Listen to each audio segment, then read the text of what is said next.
Good day everyone, my name is Miran Morales. My topic today is all about argumentative essay. What is persuasive or argumentative essay? Persuasive writing, also known as the argument essay, uses logic and reason to show that one idea is more legitimate than other. It attempts to pursue a reader to adopt a certain point of view or to take a particular action. The examples of argumentative essay is the teenager girl present an argument to her parents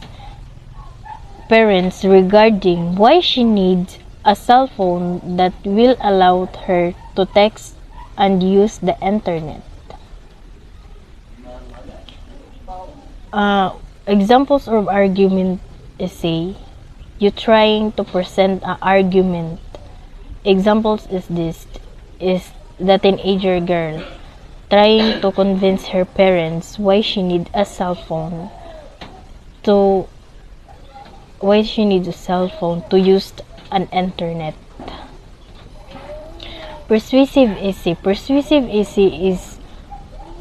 is one is which you attempt to get the reader to agree with your point of view. You're trying to present an argument, research, and idea in order to sway the reader one way or the others. The character below show the difference to remember when you're writing a position paper. Number one, persuasive essay is a teenager's attempting to convince her parents that she need to be able to stay until 11 p.m. instead of 10 p.m. In persuasive essay, you're trying to convince. That is the examples of persuasive essay. Opinion opposition essay. The position paper presents an arguable opinion about an issue. The goals of position paper is to convince the audience that your opinion is valid and worth listening to. Your job is to take one side of argument and present in a manner that is easy for your audience.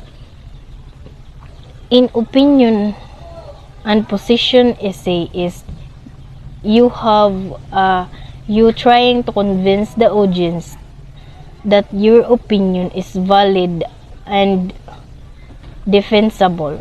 That is opinion and position essay. That is all. Thank you.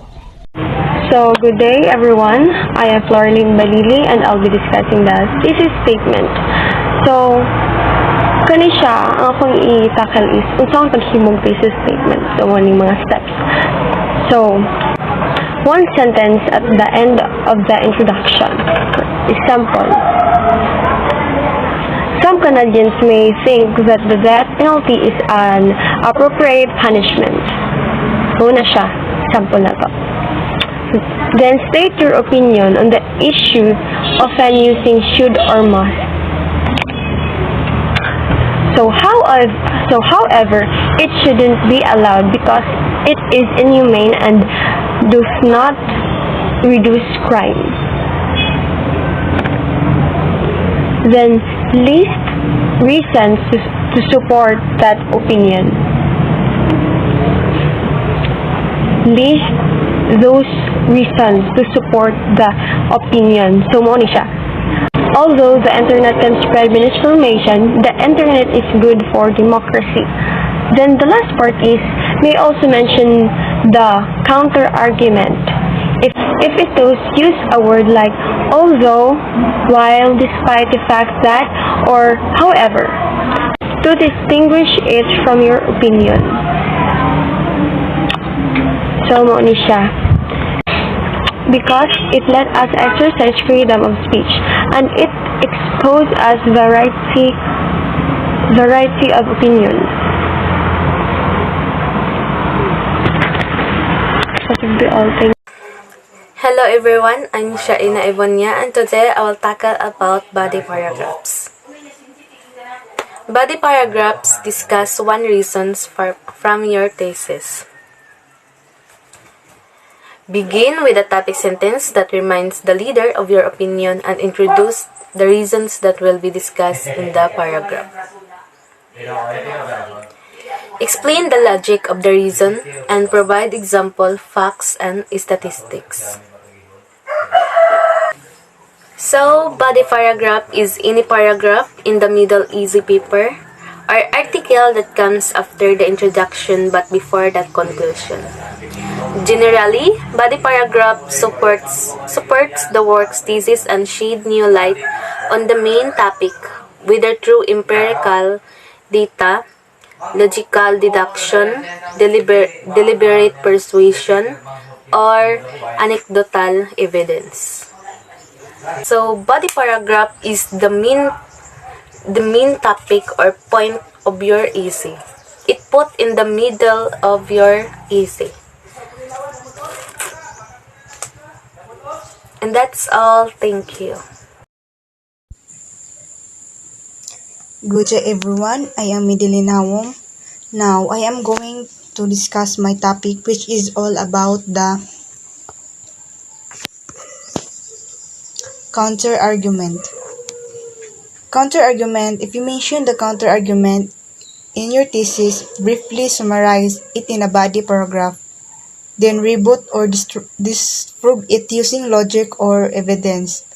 Use a phrase like those below when discussing the counter-argument. So, if mag-mention tag counter-argument sa atong thesis, ato siyang i-briefly summarize o i-paragraph. Then, ato siyang i-paraphrase o mag-discuss ta about the counter-argument. Good day everyone, I am Angel Isabinian and I'm going to tackle about conclusion in a research-based argumentative essay. So what is a conclusion? So conclusion wrap up what you have been discussing in your paper after moving from general to specific information in the introduction and body paragraphs. Your conclusion should begin falling back into more general information that restate the main points of your argument. So conclusions are just as important as a introduction. So the conclusion closes the essay and tries to close the issue. So the aim is to convince the reader that your essay is covered all the most important arguments about the issue and that your main premise is the best position on the issue. So there are do's and don'ts in writing a conclusion in a argumentative essay. So the do's are restate your opinion. Read what you've written. So read what is written whether or not the essay is written at stretch. When you are done with the introduction and body paragraph, it is important to give a true meaning. This is the time that you can access whether you have left any key points or examples out and make amends. So once that is done, read it once again in its entirety. This is the first step in planning the concluding paragraph. By going over the rest of the essay, you can make a note of the main points and ensure you restate them and the conclusion. So, not just that, this exercise also ensure you don't repeat any statement as is. So next is re-emphasize your viewpoint. So re-emphasize your viewpoint. So what were the strongest arguments you made in the paper? So begin the conclusion by reminding the reader of your viewpoint by restating the most logical arguments you made in the essay. Use this space to tie loose ends and summarize the main points. The conclusion needs to act as a reminder stating why your viewpoint matters. Next is discuss possible implications. So you have reminded the reader of your arguments or the stand you are taking in the essay. So what not push them to think about it. So it's a good idea to discuss possible implication in the conclusion paragraph of an argumentative essay. So what does that include? You can discuss hypothetical situation that can arise if the reader goes with your point of view. So alternatively, you can also get them to ponder about ramifications of going with the opposing view of point. Either way, the idea is to get them to consider your main argument and derive logical sense out of it. So, and lastly, end with a question. So some questions are not meant to be answered. They are just for emphasis and to leave the reader with something to think about. So yes, you can consider in ending with a question and asking a rhetorical question in the conclusion paragraph. This keeps the reader engaged till the last sentence and enhances the recall value of your essay. So just make sure your questions are relevant to the main point of the argumentative essay and ensure they are crafted in a manner that strengthens your arguments or point of view. Next is the don'ts and writing a conclusion in a research-based argumentative essay. So first is present new information. So by the time you reach the conclusion, you should have said it all. If you haven't revisit the essay, identify gaps because the concluding paragraph is not the place to introduce new arguments, facts, or information. So doing this weakens the paper and reflect your planning. So don't confuse the reader and only focus on presenting already mentioned arguments and data in a new way rather than adding more layers to the paper. Next is repeat the thesis statement. So imagine reading the thesis statement in the introduction and having to read it all over again in the conclusion paragraph. You didn't have your instructor thinking, didn't I just read this statement? So repeating the thesis statement is a complete no. You should rewrite it in other words while tying together the main arguments raised by doing copy-paste. Job without adding any value will do nothing to the conclusion. So, if anything, you should take your thesis statement to the next level and substantiate it such that the reader can make the connection and be convinced about your writing. Next is write with overused phrases. So if you are wondering how should I start the conclusion paragraph, know this that you certainly should not begin with finally and lastly. As stated earlier, in a nutshell and similar overused phrases. Yes, transitions are important. The right transition words make the essay more cohesive and help the reader go from paragraph to another with ease, while retaining the connection between them. However, when it comes to starting the conclusion paragraph, the reader knows it is the conclusion. You don't need to spell it out. Hence, you must use transition words that make the flow seem organic and smooth. And lastly, end with a quote. So integrating quotes in the introduction or body paragraph is a great way to hook readers or emphasize a point, but ending the essay with quote is not really a good idea. So why, you ask? That's because the conclusion needs to be about summing up and using your voice to strengthen your voice. So this is not the place to insert expert quote and wash your hands on it. So you want readers to leave thinking about the points and arguments you raise, not what some leader or author had to say about the same topic. So like it or not, your essay is likely to be remembered by the most recent thing the reader has read, which happens to be the concluding paragraph. So this means that you certainly cannot get lazy while writing this section and let all your efforts go to waste. Thank you. I hope you gain some knowledge about my report. Thank you.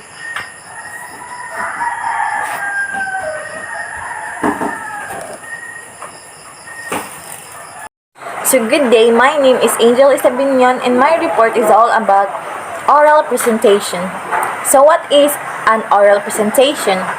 An oral presentation is also known as public speaking, or simply presentation consists of an individual or group verbally addressing an audience on a particular topic. The aim of this is to educate, inform, entertain, or present an argument. So the oral presentation is an action of communication in which one speaker is doing most of the sending of message and the listener are the one who receive the message from the speaker. So there are types of oral presentation. Number 1, prepared or extemporaneous. Number 2, impromptu. Number 3, memorization. And lastly, the reading or manuscript.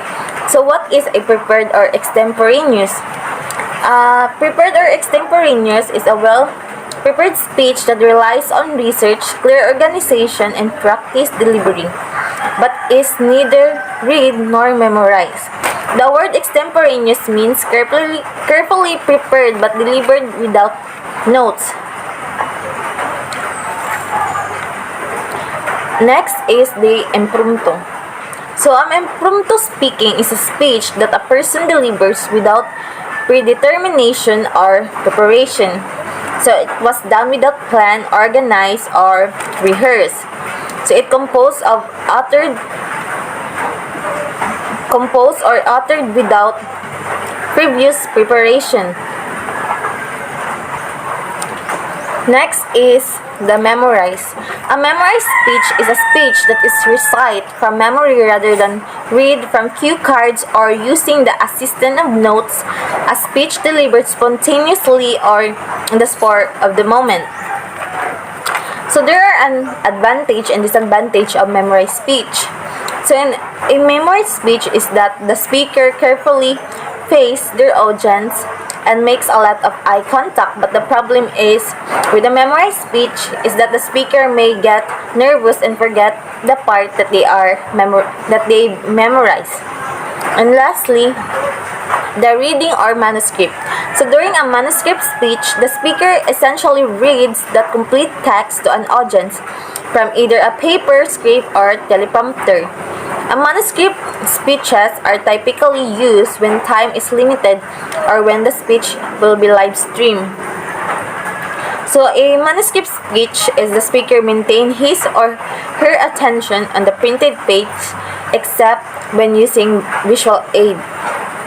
And the advantage of reading from a manuscript is the exact of repetition or original word as you can perform it.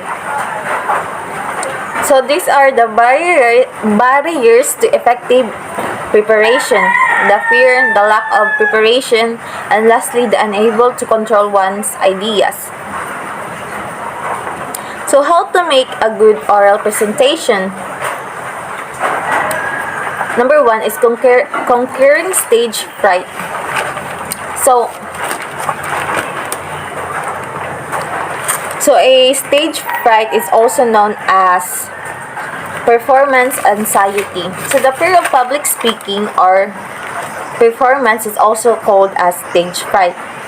Except a huge tool of self-confidence and self-esteem and causes some people to leave school or a job or pass up a promotion. So we should also be confident while performing and also overcome our fear in performing public speaking. So you should think positive that you can do well and presenting and that you are also confident. So laughing it can help you relax. Make yourself look good. When you look good, you feel good. So be prepared and always practice. Next is knowing the audience. So the age of the audience, know the need of the audience, utility of presentation the audience, and information gained from the presentation. So you should also consider the audience, and if ang mga audience nimo kay maka-gain bag knowledge sa imuhang gi-present, you should also consider it. So number 3, content of presentation. So the content should not be too difficult to understand for the audience. If too long, shorten the content according to the time available. So you should also give some example or instruction to support your argument. So structure of presentation. So a structure of presentation is like an essay. So an oral presentation needs an intro, body, and conclusion. So oral presentation is similar to the writings of essay, except you need to be conscious of a live audience and spoken language instead of writing. So these are the structure of oral presentation: the introduction, body, and conclusion. An introduction this is where they introduce the topic. So you can give a brief or anecdote or provocation question to engage your audience, or introduce your topic with an engaging sentence or statement. So the body is to provide detailed information to the audience about the topic. So you should also stay on topic, include all the criteria and relevant information for the presentation. So in the conclusion this is the stage or the state goal uses of the presentation. This is where you leave the audience with positive feeling and about you and your ideas. So take note, do not end the presentation with something like yeah, and that's it. Next is the delivery of the presentation. So number 1, the quality of speech. So adjust your tone according to the size of the audience. Kay lisod pud na gamay kay imong tingog niya, daghan imong audience. Use microphone or collar mic so para mo kusog ang imong tingog. So give pauses to allow the listener to understand. So pronounce difficult word properly and correctly, because there are sometimes that they can misunderstood your pronunciation. So next is the rapport with the audience. So when we say a rapport is a relationship characterized especially by agreement or mutual understanding or empathy that makes communication easy and possible. So in rapport with the audience is look into the eye of the audience while presenting. So shift from one pair of eye to another so that you have a glance of all the participants on the presentation or in your performance. So try to evolve the audience and presenting action by taking question. Third is pay attention to body.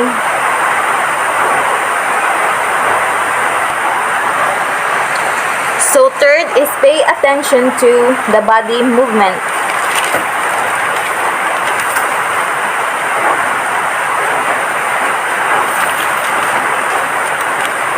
So, you should express your confidence in your smile and movements. So, stand straight and do not stagnate at one place.